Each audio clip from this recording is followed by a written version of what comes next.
가격이 움직이는 진짜 이유를 파헤쳐보는 주가 왜 이래 시간입니다. 오늘은 노근창 현대차증권 리서치 센터장 모셨습니다. 어서 오세요. 안녕하세요. 잘 지내셨죠? 네, 잘 지냈습니다. 간밤에 1년에 한 번 개최되는 엔비디아 개발자 컨퍼런스 이 메인 행사가 열렸는데 이번에도 역시 젠슨왕 CEO가 기조연설을 했다고 들었습니다. 젠슨왕의 입을 모두가 주목하고 있잖아요. 이번 연설 어떻게 보셨습니까? 사실 저도 최근에 이제 작년 6월달에 이제 타이베이에서 있었던 컴퓨텍스에서 저도 참석을 해서 그때도 이제 젠슨왕 CEO의 저희가 기조연설을 들었고요. 네. 올 1월달 CES에서도 또 젠슨왕이 정말 오랜만에 기조연설 하다 보니까 이번 1월달에 했던 얘기, 작년 6월달에 했던 얘기를 한 번 더 확인해 주는 얘기가 좀 주력이었고요.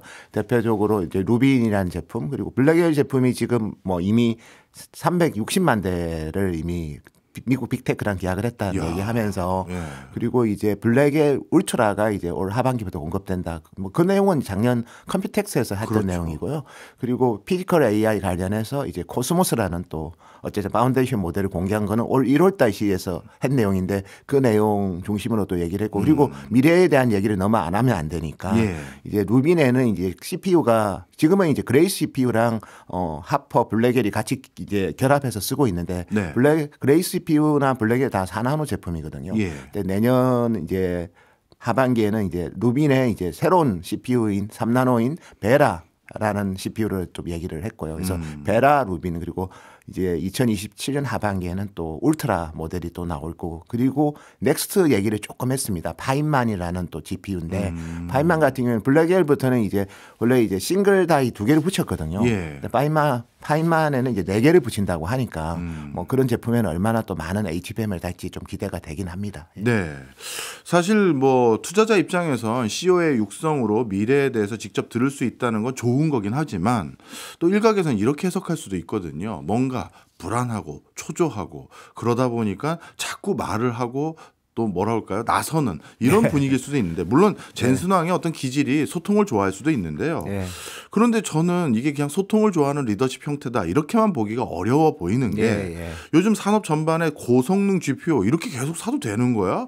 이 딥시크 보니까 이거 필요 없어 보이는데 이런 회의감도 있지 않습니까? 네, 맞습니다. 그런 관점에서는 어떻게 해석하세요? 저희가 봐도 이제 딥시크 이후에 추론 시장이 물론 이제 학습 쪽은 딥시크도 엔비디아의 H800으로 구축을 했고요. 추론은 이제 우리 좀 7나노 제품인데 그 하웨이의 어센드 910B로 했거든요. 그래서 좀 더 좀 그렇게 4나노까지 안 써도 되는 그런 솔루션들이 좀 많이 보이고 있죠. 그래서 추론 시장이 커지면 아주 고사양 GPU에 대한 수요 성장세는 좀 떨어질 수는 있는데 그래도 또 기본적으로 학습용 또 GPU 시장이 계속해서 이제 블랙웰 이후에 또 누빈 나오면서 더 많은 이제 우리가 비디오까지 많이 또 처리를 해야 되니까 성장세는 좀 떨어지겠지만 그 이상으로 또 추론 시장이 커지고 있기 때문에 전체적인 AI 반도체 수요는 그래도 성장한다 이렇게 저희는 좀 예상하고 있습니다. 그렇군요. 이번엔 기존 모델인 블랙웰 업그레이드 모델도 발표했다고 들었는데요. 이게 그러면 기존 모델들과 달리 성능은 어느 정도 향상되고 어떻게 활용되는 건지도 궁금합니다. 컴퓨팅 성능은 한 50% 정도 개선이 되고요. 그래서 이제 사실 이제 B200이라는 제품을 사고 있는데 또 B300 얘기하면 사는 속도를 늦출 수도 있겠죠.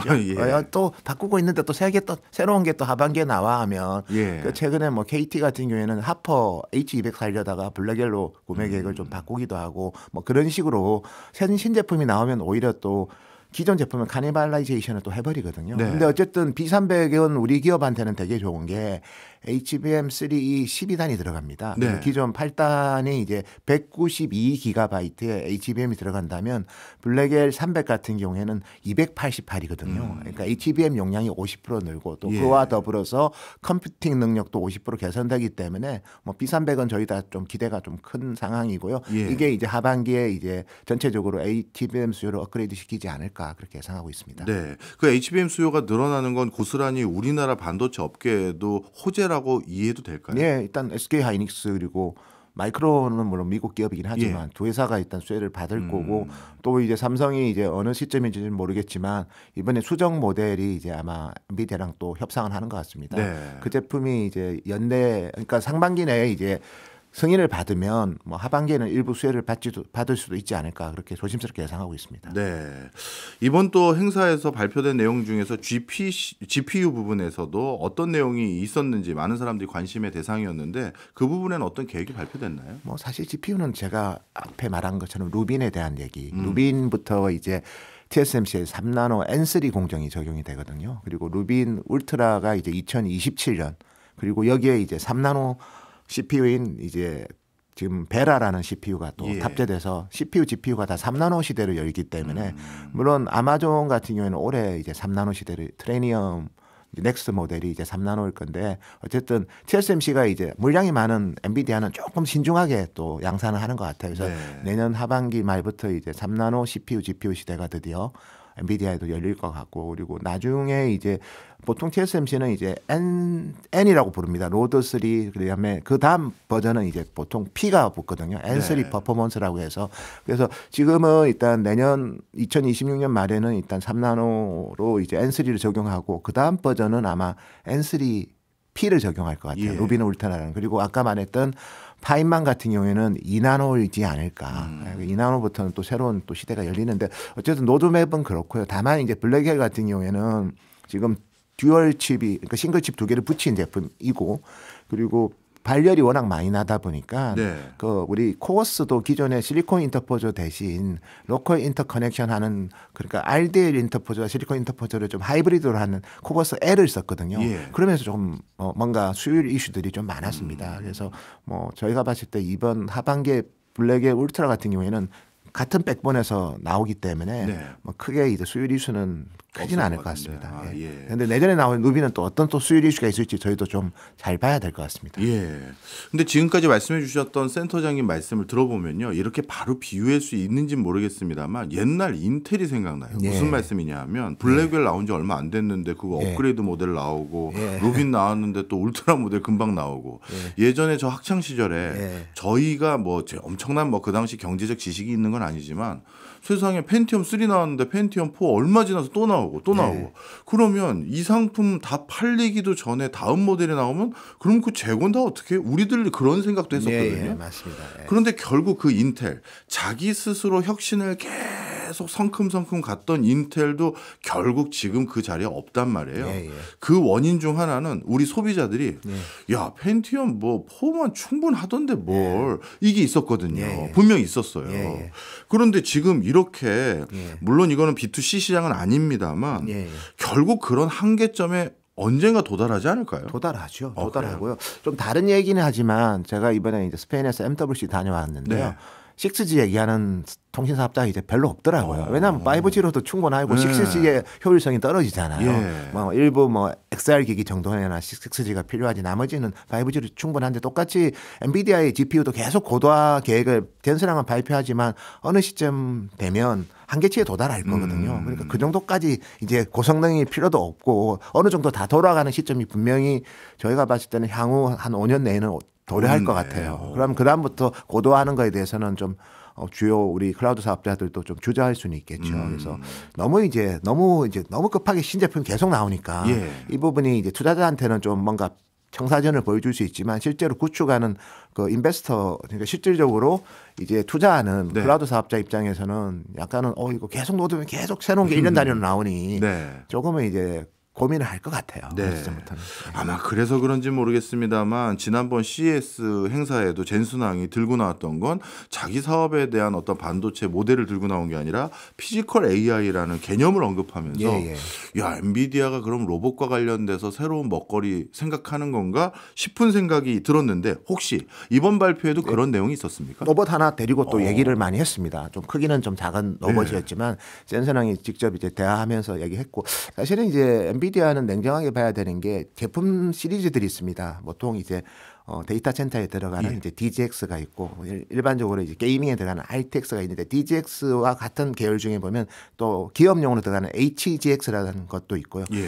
그 다음에 이제 AGX라는 게 있습니다. AGX는 오토노머스, 그러니까 오토노머스에서 약간 자율주행과 관련된 자동차 관련된 그래서 보통 그 AGX 같은 경우에는 자동차랑 로보틱스에 동시에 들어갑니다. 그래서 로보틱스 같은 경우에도 우리가 보면 뭐 중국의 우리 BYD든 주요 이제 완성차 회사들 전기차 회사들 보면 다 엔비디아 그 AGX가 들어가거든요. 예. 근데 그뿐만 아니라 배달 로봇에도 보면 엔비디아의 AGX가 다 들어갑니다. 그래서 이미 로봇에는 엔비디아의 GPU가 많이 들어가는데 예. 피지컬 AI 시대를 열면서 이제는 뭐 우리가 로보틱스도 어차피 리얼 월드의 데이터가 많지는 않잖아요. 예. 근데 이게 실제 데이터가 없으면 이렇게 움직이는 이동체는 안전이랑 그다음에 다른 뭐 물체에도 좀 부정적 영향을 줄 수 그렇죠, 있잖아요. 부딪혀가지고 뭐 예. 손상을 준다거나 그래서 예. 그거를 가상 환경에서 연습해라 이게 이제 바로 이제 코스모스라는 엔비디아가 얘기하는 피지컬 AI를 이해한 트레이닝하는 그런 플랫폼을 본인이 올 네. 초에 또 CES에서 얘기를 했고 이번에도 뭐 코스모스 옴니버스 계속 옴니버스는 기존에도 우리가 3D 컨텐츠 만드는 그런 플랫폼으로서 상당히 많이 활용을 했고 디지털 트윈 용도로도 많이 했는데 이제 코스모스는 어쨌든 피지컬 AI 그러니까 사실 테슬라랑 중국의 완성차 회사들은 리얼 월드 데이터가 되게 많거든요. 네. 실제로 많이 이제 실제로 움직이고 있기 때문에. 예. 근데 새로 이제 로보틱스랑 이제 자율주행 뭐 그런 제품을 개발하는 회사들 같은 경우에는 실제 데이터가 별로 없잖아요. 예. 그러면 사고가 날 수 있기 때문에 이렇게 가상의 환경에서 연습할 수 있도록 네. 누구나 쉽게 로보틱스를 개발할 수 있도록 하는 게 이제 어쨌든 우리 엔비디아 제시하는 코스모스인데 뭐 그 예. 부분은 이번에도 한 번 더 또 중요한 주제하면서 또 코스모스 또 얘기를 이번에도 한 번 더 했고요. 그래서 같은 얘기를 자꾸 반복했다 보니까 네. 약간은 이제 뭔가 새로운 게 없다 그러면서 뭐 약간은 좀 과거보다는 탄력은 떨어지는 것 같습니다. 네.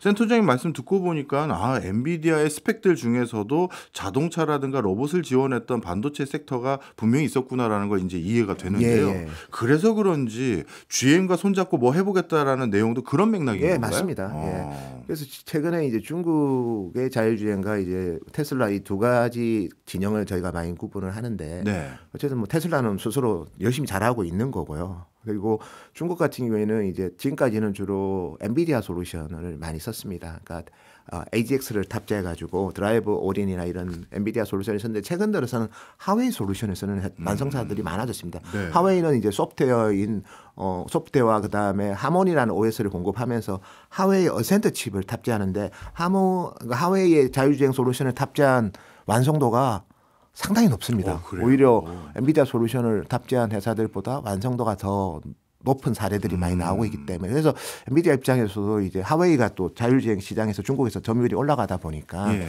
이제 오히려 이제 넥스트도 성장을 찾아야 되니까 또 미국의 완성차 회사인 GM하고도 또 그런 식의 AGX 탑재해가지고 자율주행을 구현하려고 하는 것 같고요. 예. 어차피 테슬라의 반 테슬라 진영에 또 많은 또 미국이든 또 한국이든 완성차 회사들이 있지 않습니까? 예. 그 기업들한테 이제 엔비디아 솔루션이 그만큼 확장성도 있고 이제 여러 가지로 완성도가 높다는 걸 많이 강조하면서 어제 GM이랑 제휴를 좀 얘기한 것 같습니다. 아, 그렇군요. 예.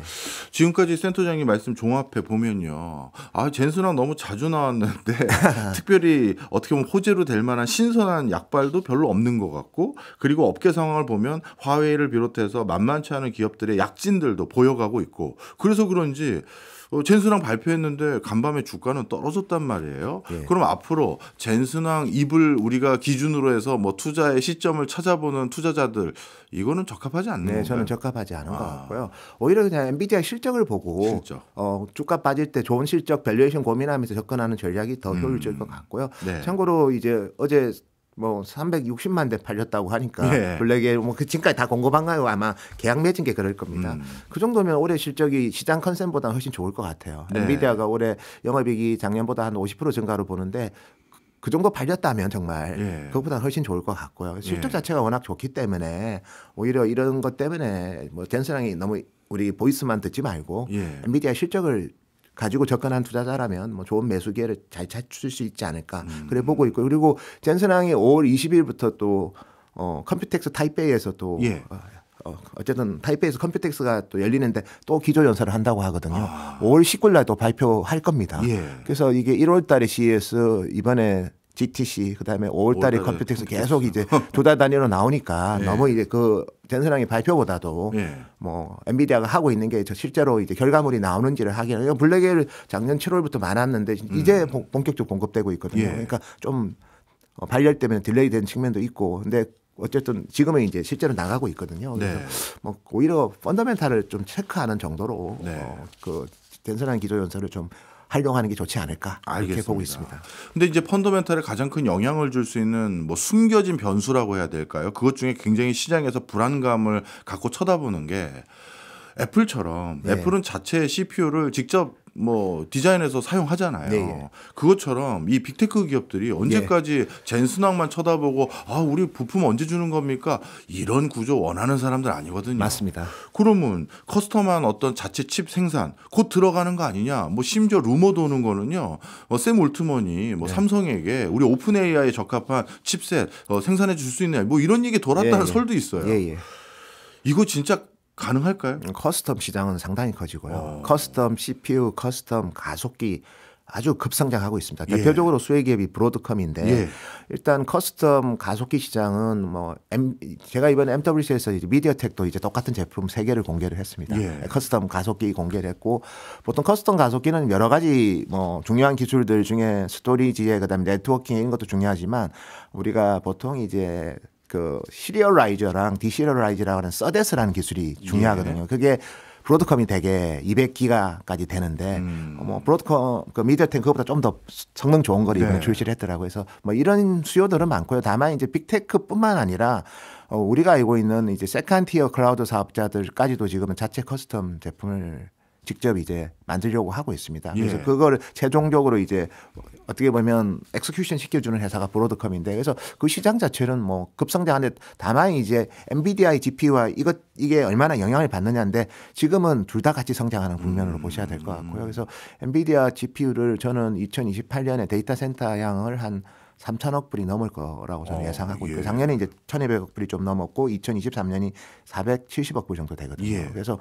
근데 커스텀 가속기 시장도 지금 2028년에 한 400억 불이면 이제 엔비디아 매출액의 한 10%좀 넘는 거죠. 그러니까 둘 다 아직까지는 같이 성장하는 시장으로 보시는 게 좀 합리적일 것 같습니다. 그렇군요.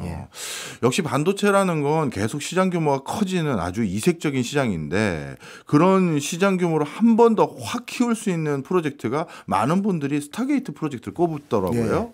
이 스타게이트 프로젝트 실질적으로 그것에 대한 시장의 영향은 언제부터 우리가 기대할 수 있으며 한국 기업들도 여기에 수혜를 받을지도 궁금합니다. 뭐 일단 기본적으로 이제 스타게이트 프로젝트는 올해 한 1,500억 불 정도 투자 계획 잡혀 있고 소프트뱅크, 오라클 그다음에 오픈 AI가 이제 미국 정부 주도하에 미국의 텍사스에 이제 일단 지을 거고요. 그래서 AI 데이터 센터인데 약간 정부가 좀 관여를 하니까 소버린 AI 성격이 좀 강합니다. 당연히 거기에는 이제 엔비디아 GPU가 들어갈 거고 엔비디아의 뭐 블랙엘이 들어갈지 하퍼가 들어갈지는 봐야 되지만 GPU가 들어갈 거고 거기는 우리의 또 SK 하이닉스 HBM이 들어가기 때문에 우리 기업들 당연히 수혜를 받을 거고 그리고 AI 서버에도 이제 서버 디램이 또 들어가거든요. 서버 디램 같은 경우에 또 수혜 보고 그다음에 보통 또 SSD가 또 같이 들어가기 때문에 뭐 한국 기업들 당연히 이 스타게이트 프로젝트 특히 저는 일부 마이크로소프트나 이런 기업들이 이제 AI 투자에 대해서 조금 속도 조절 얘기를 할 때 우리나라 기업들의 실적에는 영향이 없는 게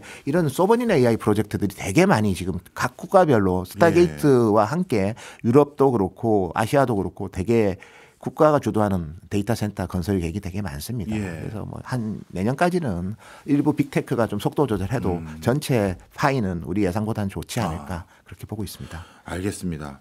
마지막으로요. 예전에는 우리가 전혀 생각하지 못했던 그냥 기업 활동이면 기업들이 알아서 자유롭게 하는 건데 생각했는데 요즘은 기업 활동을 바라보는 관점 중에서도 우리 센터장님이 말씀해 주셨던 소버린 뭐 국가의 주권 문제 뭐 이런 것들과 결부가 된단 말이에요. 그렇다면 가장 큰 어떤 시장 가지고 있는 미국에 어떻게 보면 바짝 붙는다는 차원에서요.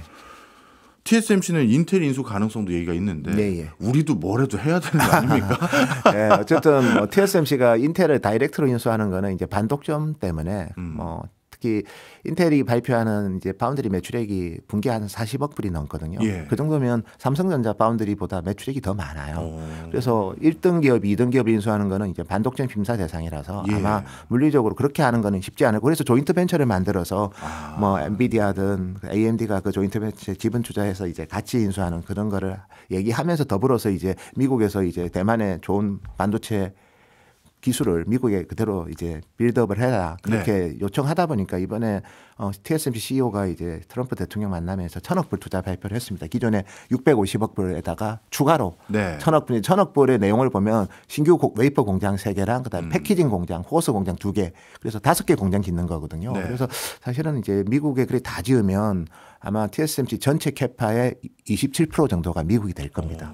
그래서 사실은 이제 TSMC가 대만에 공장 짓는 이유가 이제 국가의 안위랑도 좀 연관이 되거든요. 그런데 미국의 핵심 폐입이 가버리면 이런 부분도 좀 정치적으로 좀 혼동스러울 것 같고요. 그래서 미국 정부에서 대만 보고 GDP 10%까지 국방비 써라.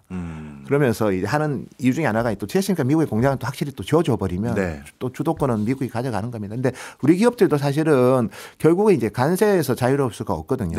그래서 결국 이제 지금까지는 메모리는 한국에서만 우리 기업들이 뭐 한국하고 중국에서만 만들었는데 앞으로는 이제 미국에서 이제 모든 데이터 센터에 들어가는 서버, 그다음에 반도체, 그리고 웨이퍼 반도체, 그다음에 패키징까지 다 해야 되기 때문에 결국 GPU를 미국에서 다 만드는 구조가 되면 HBM 공장도 사실 미국에 있어야 되거든요. 그래서 그런 고민을 삼성 하이닉스가 하지 않을까 저는 그렇게 보고 있습니다. 알겠습니다. 급변하는 반도체 시장 어떻게 이해하면 좋을지 오늘 노근창 현대차증권 리서치 센터장님 덕분에 제대로 배웠습니다. 고맙습니다. 감사합니다.